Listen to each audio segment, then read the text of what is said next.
우리 아이들에게 꼭 한 가지 필요한 경쟁력, 요걸 가르쳐주기 원한다면? 네, 저는 정철 TV영어 유치원에서 진행을 맡았던 써니쌤 이한나입니다.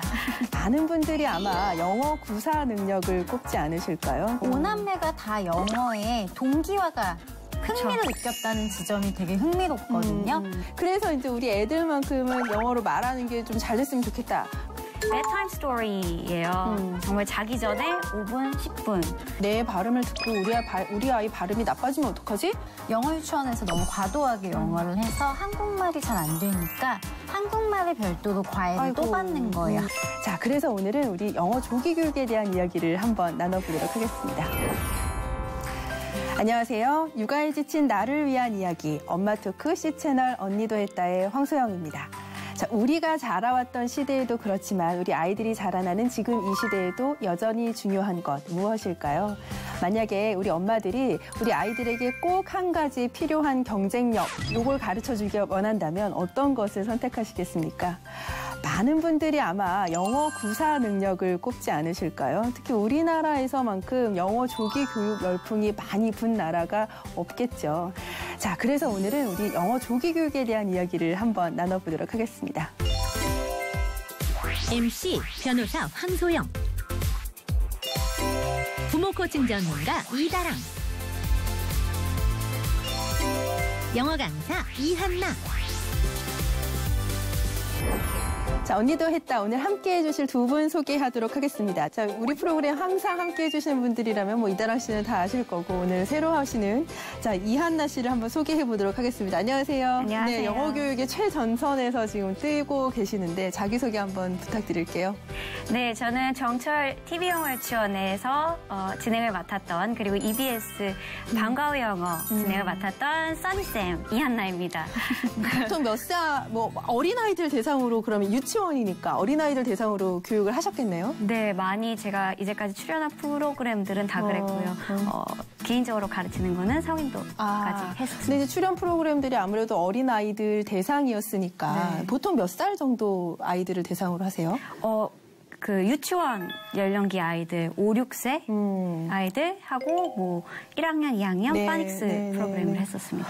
한나 씨는 영어를 언제부터 잘하셨어요?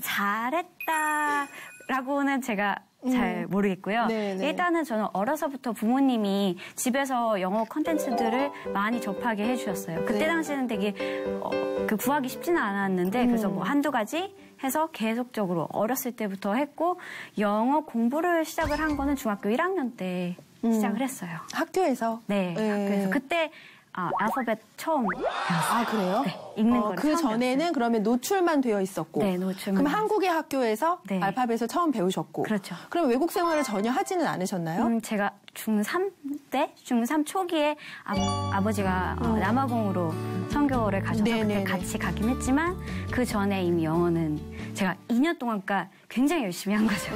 열심히 해서 가서 그 생활하는데 무리가 없을 정도로 대화 가능하고 공부하는데 별로 무리가 없을 정도로 영어를 한 상태에서 그러니까 한국에서 갔어요. 그래도 이제 기본적인 것을 다 학습을 하고 외국 생활을 시작하셨기 때문에 뭐 그래도 이제 우리 일반적으로 한국에서 배워야 하는 우리 시청자 여러분께 더 도움이 되는 이야기를 많이 하셨을 텐데 그래도 이제 남아공에서 얼마나 이제 외국에서는 얼마나 지내시다 오신 거예요? 제가 만 3년 있었고요. 고3 때 고3 초에 1월에 한국에 들어왔습니다. 아, 그래요. 그러면 뭐 그렇게 오래 지내신 것도 아니니까 우리가 좀 더 공감할 수 있는 이야기 더 많이 해주실 수 있을 것 같아요. 이제 여러 가지 좀 나눠서 질문을 드려보도록 할게요. 엄마가 영어를 잘하면 우리 애들도 영어를 잘할 거야. 그래서 내가 영어를 공부해야지 라고 생각하시는 분들 많아요. 이건 어떻게 생각하세요? 아주 단적인 예로 제가 5남매인데 저희 엄마가 영어를 잘 하실까요? 저요 모르죠. 못 하셔요. 다들 이제 저희 5남매가 워낙 영어를 잘 하니까 다들 엄마가 엄청 잘하시나 보다 이렇게 말씀을 하시는데 저희 엄마는 특별히 저희를 가르치실 때는 고등학교밖에 안 나온 상태에서 영어를 읽는 것만 가능한 상태에서 저희들을 교육하셨는데도 불구하고 저희는 잘해요. 사실 5남매가 다 잘해요. 그래서 딱히 딱 정말 엄마가 잘해야만 아이도 잘할 수 있다라는 그런 공식은 성립하지 않는다고 생각을 해요. 네. 언어는 학문, 아까 말씀하셨잖아요. 학교에서 배웠는데도 왜 말이 안 되고 들리질 않을까. 학문으로 언어로만 접근을 했기 때문에 의사소통이 안 되는 그 언어가 안 되는 그런 경우가 많이 있는 것 같아요.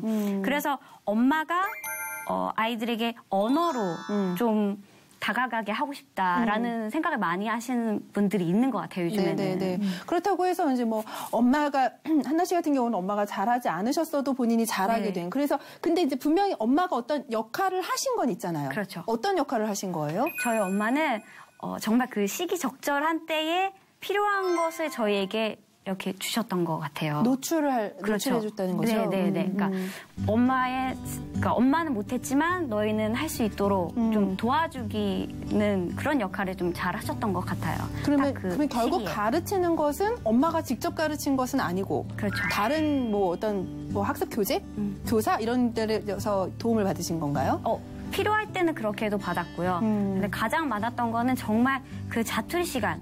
진짜 아침에 학교 가기 전에 잠깐 저희 밥 먹을 때 그때 뭐 테이프를 틀어놓는다던가 자기 전에 저희 이제 잘 준비할 때 그때 뭐 잠깐 테이프를 틀어놓다던가 아니면 저희가 되게 심심해할 때 뭔가 할 게 없어 너무 심심해 그럴 때 재밌는 걸 하나 또 뭐 영상을 틀어주신다던가 이런 식으로 작게 하셨거든요. 그리고 저희가 그때 이제 어떤 거에 뭔가 흥미를 보였을 때 어머니가 반응해 주시고 그런 게 가장 중요했던 것 같아요. 한나 씨 어머니가 하셨던 것은 이렇게 듣기에는 그렇게 어려운 것은 아닌데 아무튼 지속적으로 계속 뭔가를 하신 것 같기는 해요. 근데 이다른 대표님 이렇게 어쨌든 우리 엄마들이 영어 교육을 잘 시켜야 한다는 압박을 많이 받고 있는 것도 현실이거든요. 혹시 이런 압박이 스트레스가 돼서 상담을 하셨거나 이런 경우는 없었나요?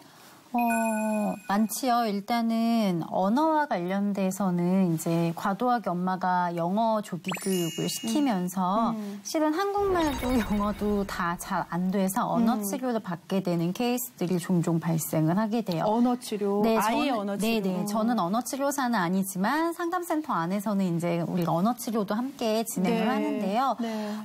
이제 상담을 하다 보니까 과도하게 이중 언어가 노출이 되면서 이게 이제 그냥 이렇게 즐겁게 자극으로 노출된 게 아니라 학습 형태로 가다 보니까 아이가 그냥 아예 말문을 닫아버리는 함구 증상을 보이는 그런 케이스도 있고요. 심한 경우에 예민한 아이들은 좀 틱 같은 증상. 그래서 이렇게 자신의 의지와 상관없이 근육이 움직인다고 하죠. 떡 소리를 낸다라든가 이제 불규칙하게 몸이 움직이는 것처럼 틱 증후군을 보이는 경우도 종종 있어요. 그러면 그렇게 아이들이 과도하게, 그러니까 과도라는 게 아니라 그렇게까지 스트레스를 받게 되는 원인이 뭐였던 거예요? 이제 뭐 약간 제가 말씀드리는 건 조금 심각한 경우이잖아요. 네. 그런 케이스들을 봤을 때는요, 이제 영어 공부에 대해서 약간 영재급의 교육을 이제 욕심이 나서 계속 시키다 보니까 발달상 사실 4세, 5세, 6세 아이들이 적합하지 않음에도 불구하고 이제 그러한 학원에 가서 마치 중학교 때 하신 것 같은 알파벳을 쓰고 읽고 시험 보고 밤에 자기 전에 천장에다 붙여놓고 이러한 형태들의 이제 과도한 교육이 가면서 아이가 이제 어떻게 보면 정서적으로 문제를 겪게 되는 거죠. 네, 이제 심심치 않게 일어나는 일이긴 해요. 근데 이런 교육이 제가 듣기에도 뭐 서울 강남 일대 모처에서 이렇게 영어 집중 교육 해가지고 하는데 실제로 잘하는 아이가 또 있기도 해요. 이제 그래서 그런 모델 케이스를 보고 이제 막 따라가는 경우도 또 많이 있고. 근데 또 잘하는 아이들은 또 그 안에서 성취를 일으켜서 또 뭔가 이렇게 훌륭한 사람이 되어가니까 이게 뭐 나쁘다 이렇게 단정 지을 수는 없지만 또 문제를 일으키는 경우도 종종 있다고 하니까. 실제로 뭐 이런 경우도 있었어요. 그 아주 어린 아이인데요. 영어 유치원에서 너무 과도하게 영어를 해서 한국말이 잘 안 되니까 한국말을 별도로 과외를 또 받는 거예요. 하원 후에. 그래서 이제 센터까지 온 케이스가 있는데 실은 정말 놀라운 건 이게 어떻게 그럴 수가 있어 이런 일이 아니라 점점 많아지고 있는 추세라는 점이 사실은 좀 가슴 아픈 것 같아요. 근데 이게 상담까지 받게 되면 굉장히 문제가 있어서 안타까운데 어떻게 생각하세요? 이렇게 적기가 있습니까? 왜 모두들 어릴 때 배워야 한다 이렇게 얘기하잖아요. 근데 언어를 배울 때 우리가 이 나이 때는 꼭 배워야 합니다. 이런 적기라고 지칭되는 시기가 있을까요? 저는 모두에게 이게 꼭 일찍 시작을 해야 한다라는 것이 적용이 된다라고 생각을 하지 않아요. 방금 말씀하신 그런 문제들이 굳이 그 강남에서만 일어나는 일들이 아니라 아, 그래요? 그럼요. 저희 주변에도 많이 있거든요. 그게 수업을 하다 보면 그런 아이들이 굉장히 많이 나와요. 사실은 생각보다 많이 나와요. 그래서 이런 아이들 물론 개인적으로 저는 이중 언어도 좋고 일찍 시작하는 것도 다 좋지만 그게 모두에게 적용이 된다라고는 생각을 하지 않아요. 그래서 그 시기와 방법은 다 달라야 된다라고 생각을 하거든요. 근데 또 특별히 언어에 재능을 보이는 아이들한테 뭐 2개, 3개 뭐 가르쳐 주는 거야 나쁘지 않겠지만 이게 모두가 다 할 수 있는 능력처럼 그럼요. 이렇게 미화돼서 이렇게 되는 것도 문제가 있다. 이런 취지시죠? 네. 저희 엄마가 5살 키우셨잖아요. 네네. 그래서 제가 엄마한테 물어봤죠. 어떻게 하셨어요? 저도 이제 아이를 낳고 시작을 하는 네, 입장에서 그렇죠. 그러네. 내가 엄마는 어떻게 하셨었지? 내가 이제 외부인만 영어를 가르치는데 내 아이는 어떻게 해야지? 라는 생각에서 제가 엄마한테 여쭤봤어요. 어떻게 하면 될까요? 그때 엄마가 딱 한마디 하시더라고요. 다 달라요. 정답이네요. 정답이네. 저는 중학교 때 시작을 했고 뭐 동생들은 다르게 시작을 했고 또 방법도 전혀 달랐더라고요. 생각을 해보니까. 그러니까 이거를 무조건 통문장으로 해야 한다라고 했기 때문에 듣는 것만 해서 통문장으로 외우는 것만 해야 된다라고 하면은 굉장히 분석적인 아이들은 이거 따라가지를 못하거든요. 분석적인 아이들은 파닉스로 해서 이게 왜 이렇게 되는지, 이게 왜 순서가 이렇게 되는지 조작을 해봐야 얘네들이 이해를 문장을 하고 외우고 방법이 할 수가 있거든요. 그러니까 이게 정말 다른 거죠. 저 아이마다. 궁금한 게 있어요. 네. 왜냐면 제가 5살 이제 우리 민우한테 아이한테 영어를 특별히 시키진 않고요. 아이가 영어 음악만 좋아해요. 그러니까 그냥 틀어놓고 제가 같이 불러주고 그냥 동물 이름 같은 거 나오면 이제 알려주고 이 정도인데 이제 얼마 전부터는 저의 의지와 상관없이 어린이집에서 줄 긋기 시작한 거예요. 그러니까 딱 싫다 그러는 거예요. 엄마 난 공부가 정말 싫어. 기가 차게도 이제 그렇게 얘기를 하는 거죠. 벌써 얘한테 이게 언어가 아니라 벌써 딱 그런 공부한 거예요. 그래서 저는 참 사실 공부 방법은 다 다를 수 있지만 5남매가 다 영어에 동기화가 흥미를 느꼈다는 지점이 되게 흥미롭거든요. 그래서 그냥 생각하시기를 어린 시절을 생각해 봤을 때 제가 너무 개인적으로 궁금한데 5명이 다 영어에 흥미를 가진 거잖아요. 그쵸. 흥미를 잃지 않을 수 있었던 포인트가 뭐였다고 생각하시는지 되게 궁금해요. 여기서 중요한 건 그게 다 시기가 다 달랐다는 거예요. 보통 보면 유치원에 보내면 어려서부터 이제 이만큼을 읽어야 되고 뭐 5살 때 이거 하고 1학년 때 이거 하고 이렇게 생각을 하셨기 때문에 영어를 언제부터 해야 될까요? 이렇게 질문을 하시는데 저희 5명이 정말 신기하게 영어를 꾸준히 할 수 있었던 거는 얘네가 다 정말 이렇게 본격적으로 시작하게 된 게 다 시기가 달라요. 5명이 다. 가장 빠른 남매 빠른 동생이 뭐 7살? 7살. 얘는 정말 언니가 하는 거 오빠가 하는 게 너무 재밌어서. 그럴 수 있죠. 네.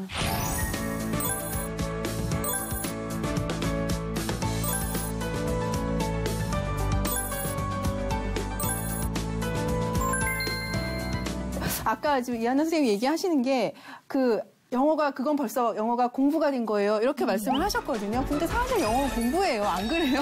영어 공부 아니고 뭐 놀이가 될 수 있을까요? 현실적으로? 이게 영어는 언어잖아요. 영어 물론 우리가 그 교과목에 들어갔기 때문에 공부이지만 사실은 언어기 때문에 언어를 접하는 그 방법 중에 하나일 것 같아요. 네, 놀이라고 굳이 얘기를 하자면 그래서 이거를 아까 말씀하신 것처럼 뭐 상어 가족을 했는데 거기서 다 같이 막 이러는 건 모장새가 싫다. 그런데 집에서 와서 또 중얼중얼 하면은 엄마랑 한번 또 찾아볼 수 있을 것 같아요. 그거 내가 보여줄게 하면서 요즘 유튜브 좋아하잖아요. 거기서 유튜브 보면은 이거가 버전으로 굉장히 많아요. 맞아요. 뭐 할아버지가 나와서 하는 것도 있고, 뭐 아이들이 혼자 나오는 거, 뭐 애니메이션이 나오는 거, 그러니까 그런 것들을 한 번씩 보면서 어떻게 보면은 이제 그런 식으로 흥미 유발이 될 수도 있고요. Row your boat,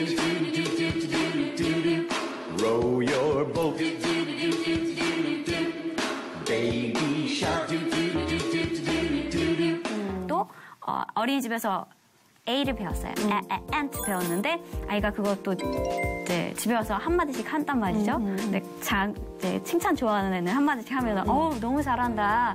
이제 엄마가 조금 여력이 되신다면 집에서 그림을 한번 다시 찾아본다든지 엄마랑 다시 해보는 거 그런 식으로 아이들한테 좀 다가가고 공부야 라기보다는 이런 것도 있네 라고 하면서 조금 더 친근하게 다가갔으면 좋겠어요.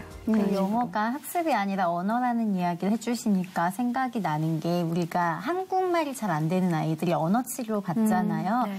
그때 이제 포인트를 어디에 많이 잡냐면요. 보통 언어를 잘 못하면 언어를 많이 얘기하고 엄마가 자극을 많이 주라고 하잖아요. 네. 근데 사실 그 관점보다는 아이가 의사소통을 위해서 소리를 냈을 때 그걸 의미 있게 반응해 주라라고 얘기를 해요. 말 잘 못하는 아이가 라고 했을 때도 어의 기능이 있잖아요. 그럼 이거? 저거? 뭐 이렇게요. 옹알이에 반응하듯이 그랬어? 이렇게요. 그럼 사실 이게 기능이 있구나라는 것 때문에 더 자주 이야기하면서 언어화된다고 하거든요. 근데 저는 듣다 보니까 영어도 마찬가지인 것 같아요. 결국 이 아이가 이걸 어떤 대화의 소재, 도구로서 활용을 처음 시작했을 때 사실 엄마가 의미 있게 이걸 반응해 주느냐, 학습으로 넘어가느냐, 혹은 못 들어서 그냥 지나가느냐, 여기에 따라서 이 아이가 이 영어라는 거에 관심을 지속하게 되는 여부가 결정되는 거 아닌가라는 생각이 드네요. 정말 좋은 포인트예요. 결국 이것도 반응, 영어 자체를 잘하는 것이 중요한 것이 아니라 우리 아이가 어떤 포인트에서 어떻게 말하고 있는지 그걸 반응해서 그걸 조금 더 끌어내는 그런 역할을 해야 한다. 이렇게 정리를 좀 해볼 수 있을 것 같아요. 그래서 영어를 우리가 이제 아직 어린아이들의 영어를 이야기하고 있으니까 이제 아직까지 공부를 해서 압박을 느끼지 않도록 하라. 이런 측면에서 지금 놀이로 좀 접근하는 것이 좋겠다라는 조언을 좀 들었는데 자, 그러면 이제 아직 어린아이들에게 영어를 가르칠 때 이것만은 절대로 좀 하지 말았으면 좋겠다. 피해야 한다. 이런 것도 있을 거 아니에요. 전 첫째 좀 팔랑귀가 되면 안 된다고 생각을 해요. 방금 얘기하셨잖아요. 이렇게 언어기 때문에 반응을 해야 한다. 근데 저희 14개월 지금 딸아이가 정말 그렇거든요.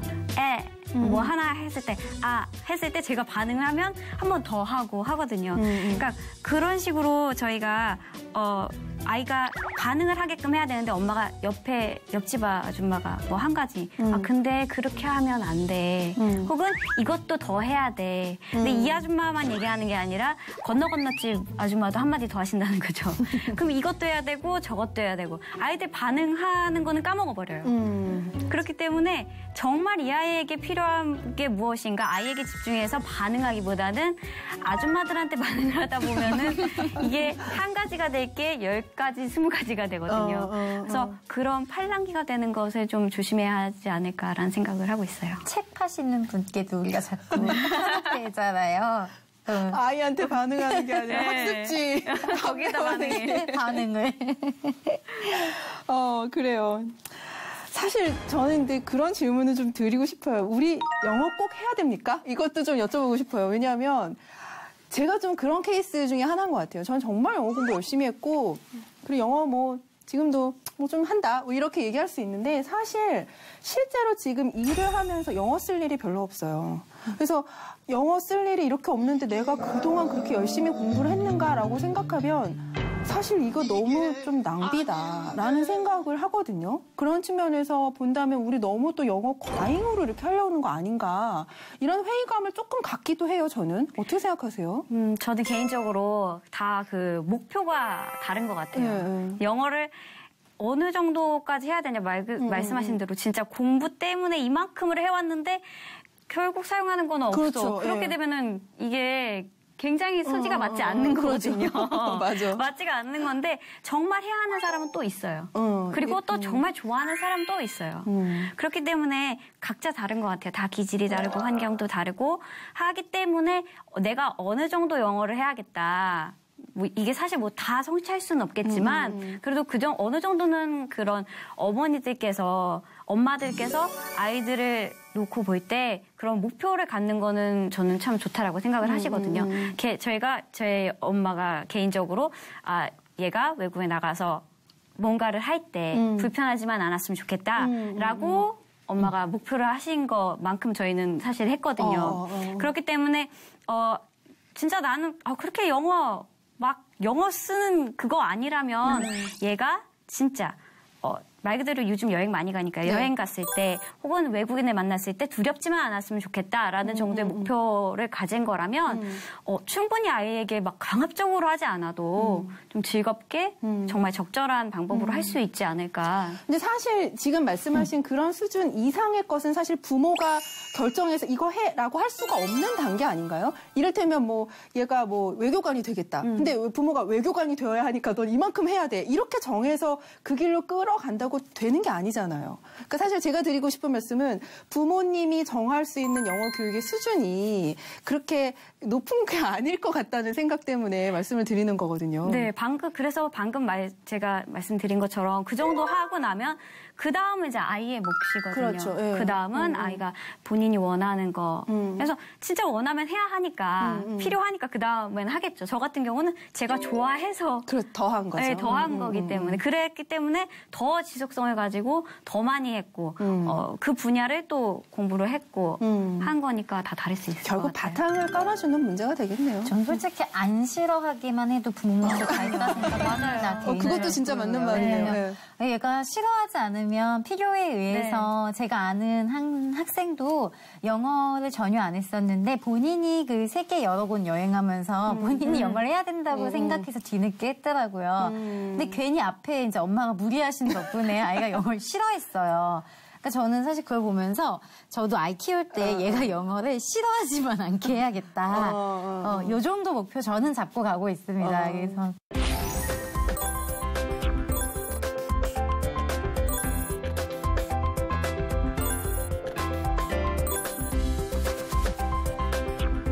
자, 우리 영어 교육 전문가이신 이한나 씨는 지금 이제 딸이 14개월 네. 큰아이 그리고 아까 모두의 소개를 하려고 했는데 못했어요. 지금 뱃속에 한 아이가 지금 더 있는데요. 지금 아이 성별이 정해졌. 그럼 딸이 둘이 되실 텐데 이 두 딸들에게 영어를 좀 잘 할 수 있게 도와주고 싶어서 그러면 어떤 방법을 쓰실 건지 한번 저희가 들어볼까요? 저는 모두가 할 수 있는 방법이라고 생각을 해요. 이 방법을. 특별히 제가 뭐 영어를 잘하기 때문에가 아니라 제가 저희 엄마한테 물려받은 건데요. 저도 많은 분들이 또 하고 계시는 거기도 한데 bedtime story예요. 정말 자기 전에 5분, 10분. 앞서 말씀드렸지만 저희 엄마가 영어를 그냥 정말 읽을 줄만 아셨거든요. 그 상태에서 저희한테 항상 자기 전에 영어 성경을 한 챕터씩 읽어주셨어요. 아이 성경을.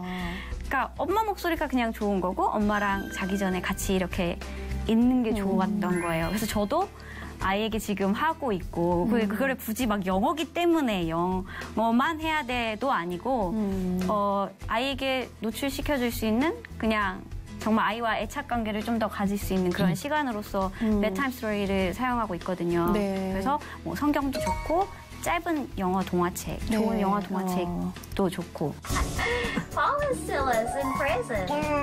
Some man in Philippi grabbed Saul, who was also known as Paul and Silas. Paul and Silas were thrown into prison. 이다랑 씨 이 방법 어떻게 평가하십니까? 저는 말씀드린 것처럼 아이가 영어를 싫어하지 않는 것이 저의 고3 때까지 목표를 나름 세웠기 때문에요. 저는 이 방법 좋다고 생각하거든요. 네. 왜냐하면 엄마가 들려주는 소리를 통해서 반드시 영어가 굉장히 잘해야 된다라던가 되게 뭔가 대단한 거라든가 이런 인상을 주지 않고 이거는 그냥 우리가 사용하는 어떠한 언어 중에 하나야. 엄마가 너와 상호작용하는 도구 중에 하나야. 이 정도의 느낌이면 괜찮을 것 같다는 생각이 드는 거예요. 다만 그냥 솔직하셔야 되는 것 같아요. 이 프로그램을 보는 우리 시청자인 엄마들이요. 난 사실 얘가 영어 진짜 잘했으면 좋겠다. 이러면요. 돈을 많이 들이시고 그럼요. 그거는 좋은 발음 들려주시고 조기 교육을 팍팍 시키는데 물론 여기에는 우리가 나눴던 어떤 위험 요인이 있다는 걸 이제 감안하고 조심하면서 하시는 건데요. 나는 이 아이가 영어를 통해서 더 즐겁게 여행하고 사람들과 만났을 때 영어를 좀 못한다 해도 서스럼 없이 인사할 수 있는 이런 자신감 있는 사람으로 키우고 싶다. 이 정도면 진짜 좋은 방법이 아닐까 싶어요. 그리고 이 방법이 자꾸 쌓이면 언젠가 또 전문적인 티칭을 만났을 때 폭발할 수 있는 시기도 분명히 오니까요. 뭐 어느 정도 모든 언어는 좀 쌓여야 이게 축적돼야 그게 이제 힘이 되어서 말이 되는 것이니까 정말 한 번은 추천해 드릴 만한 방법이 아닌가 싶습니다. 아이가 이제 엄마 발음을 고쳐주는 날이 올 겁니다. 벌써 고침 당하고 있어요. 네, 자, 영어는 결국 우리 많은 분들의 결국 자신감의 이슈가 아닐까 이런 생각이 드네요. 우리 아이들의 자신감을 꺾지 않고 지지해줄 수 있는 사람들은 결국 우리 엄마고 부모입니다. 우리 그런 역할 잘하는 것만으로도 영어 조기 교육의 가장 큰 문제들은 좀 해결할 수 있는 것이 아닌가 싶습니다. 오늘 이한나 강사님이라고 불러야 되나? 선생님. 써니쌤이라고 네, 써니쌤 오늘 함께해 주셔서 감사하고요. 이다랑 씨도 오늘 고맙습니다. 네. 자, 시청자 여러분, 저희 오늘 영어 조기 교육에 대한 이야기 나눠봤습니다. 다음 주에도 더 좋은 정보 가지고 다시 찾아뵙겠습니다. 함께해 주신 여러분 고맙습니다. 예쁜 아기 사진과 기도 제목을 보내주세요.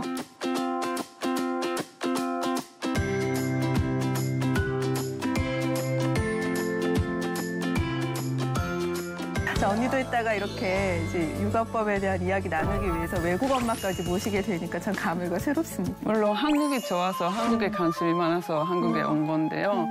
육아법이라는 건 그 나라의 문화를 반영한 것이에요. 어느 친구 집에 가도 도서관처럼 책이 제가 생각할 땐 너무 추워서 맞아요. 경량 패딩도 입히고 털모자도 씌웠는데 네. 사람들이 저를 다 쳐다보더라고요. 왜? 우리 아이를. 체육 시간에 네. 추운데도 반팔 입히고 맞아. 이게 일본 놀이터라고 해요. 확실히 어렸을 때부터 시키는 게 좋은 것. 우리 육아법과는 어떻게 좀 다르고 또 어떤 점이 같은지 이야기 나눠보도록 하겠습니다.